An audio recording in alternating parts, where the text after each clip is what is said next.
mutton কাৰী বনাবৰ কাৰণে মই ইয়াতে পিঁয়াজ কুটি লৈছোঁ প্ৰায় 3টা মান আৰু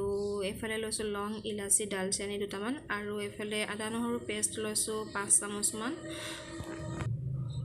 ইয়া বিলাহী লৈছোঁ 2টা ডাঙৰ ডাঙৰ কুটি লৈছোঁ আৰু তেজপাত লৈছোঁ দুখিলা আৰু আলু ডাঙৰ ডাঙৰ 2টা আলু লৈছোঁ অলপ ডাঙৰ ডাঙৰ সাইজত কাটি লৈছোঁ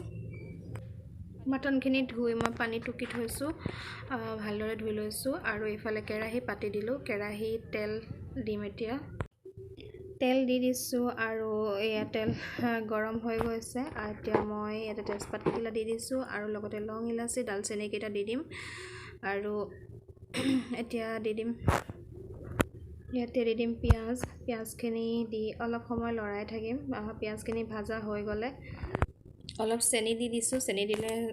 মটনটো সফট হয় আৰু এতিয়া এইফালে মই মছলা তৈয়াৰ কৰি ল'ম কাশ্মীৰী লাল মিৰ্চ লৈছোঁ 1 চামুচ জিৰা পাউডাৰ প্ৰায় 1.5 চামুচ মান ল'ম আৰু এতিয়া মই ধনিয়া পাউডাৰো ল'ম 1.5 চামুচ মান তাৰপিছতে মই ল'ম এভাৰেষ্টৰ মিট মছলা ইয়াৰ 4 চামুচ মান ল'ম আৰু এতিয়া মই এই গোটেই মছলাখিনি অকণমান পানী দি এটা ধুনীয়া ঘোল বনাই ল'ম পানী দি ল'লে মছলাটো সফট হয় জ্বলি নাযায় আৰু ভাল লাগে খাবৰ কাৰণে ইয়া মই পানী দি দিছোঁ আৰু ধুনীয়াকৈ গুলি লৈছোঁ গুলি প্ৰায় হৈ গৈছে মোৰ আৰু অলপ পানী দিব লাগিব এয়া গুলি হৈ গ'ল আৰু এতিয়া মই পিঁয়াজখিনি চাম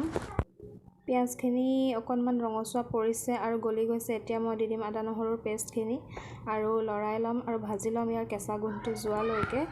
অলপ টাইম ভাজিব লাগিব আৰু এতিয়া দি দিম ইয়াতে মছলা যেটো ভাজা হৈ গৈছে আৰু মছলাখিনি দি মই ভালদৰে লৰাই দিম আৰু মছলাই তেল এৰালৈকে ভাজি থাকিম আৰু এতিয়া দি দিম মই ইয়াতে হালধি 1.5 চামুচ মান দিছোঁ যেহেতু মটন হাফ কিলো হয় গতিকে বহুত বেছি হালধি ব্যৱহাৰ কৰা নাই 1.5 চামুচ হালধি দিছোঁ আৰু ভালদৰে মিলাই দিম মছলা ৰেডি হৈ গ'ল আৰু এতিয়া ইয়াতে দি দিম মই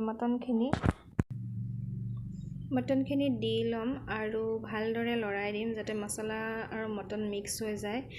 আৰু পুৰা মিক্স হোৱাৰ পিছতে মই ইয়াতে দি দিম নিমখ সোৱাদ অনুসৰি নিমখ 2 চামুচ মান দিছোঁ আৰু সেই নিমখখিনি দিয়াৰ পিছতো মই ভালদৰে লৰাই দিম আৰু লৰাই লৈ ঢাকনখন মাৰি অলপ টাইম সিজিবৰ কাৰণে দিম এয়া মিক্স হৈ গ'ল ধুনীয়াকৈ এতিয়া মই ঢাকন মাৰি দিম ঢাকন দিয়াৰ পিছত অলপ টাইম সিজিলে এয়া চাওক মটনৰ পৰা পানী আৰু মছলা পুৰা গলি গৈছে এতিয়া দি দিম ইয়াতে গৰম মছলা আৰু গৰম মছলাখিনি দি লৈ মই ভালকৈ মিলাই ল'ম আৰু তাৰপিছতে মই ইয়াতে দি দিম টমাটৰখিনি দি লৈ ভালদৰে মিক্স কৰি দিম আকৌ পুনৰ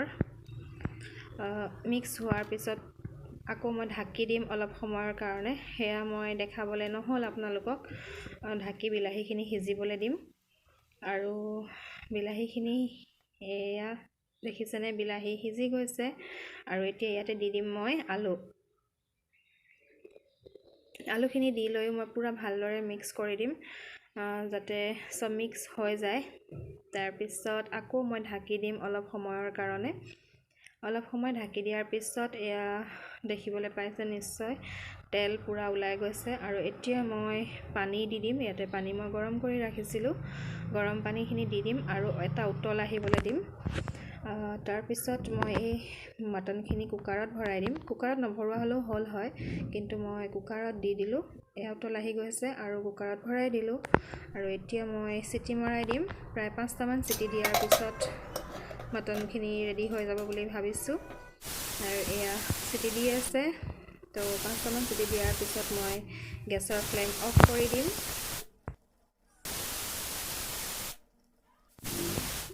এয়া কুকাৰ খুলিব হৈ গ'ল আৰু মটন কাৰীখিনি দেখিছেনে খুব ধুনীয়া লাগিছে আলু একদম ধুনীয়াকৈ আছে ভাগি যোৱা নাই